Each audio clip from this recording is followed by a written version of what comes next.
In the back here, we've got a garage store style opening component. And so this is one way a driver's going to look in the truck, make sure everything is secured. It's also important that you make sure that the door's closed.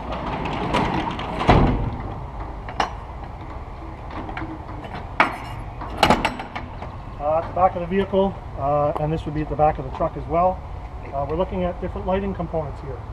So we've got obviously the brake lights, we've got the signal lights, and we've got the four-way flashers. And those are things that always need to work. There are certain components that need to work specifically at night. We also look at things like marker lights. Up at the top there you have some red marker lights. Those are also important during the day. Another important component that the driver is going to look at is conspicuity markings.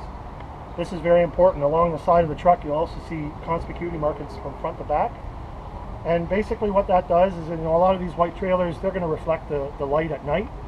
But you get a black trailer or a trailer that's a matte finish, it's something that you may not see with your headlights.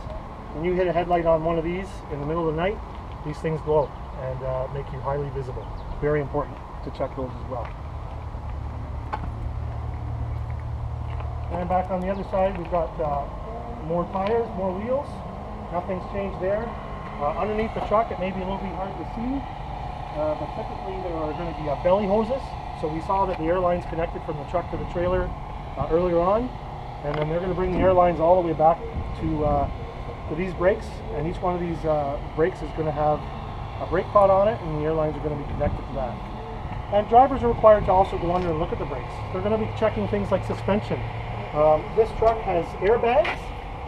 Nope, it's actually spring suspension. Well, a lot of the trucks have air suspension nowadays. So they're going to be checking those, making sure they're properly inflated, because if they're deflated, that's another safety issue. A lot of times what can happen if you had deflated airbags is the tire itself can ride on the rails underneath the trailer. And what that will do is obviously strip the tread and the rubber off the tire, and it may create a condition that's hazardous because the tire may explode or tear up and fall over all over the road. And again, back to being a motorist in Ontario, or a motorcycle driver like myself, if I hit that, it could cause some big problems.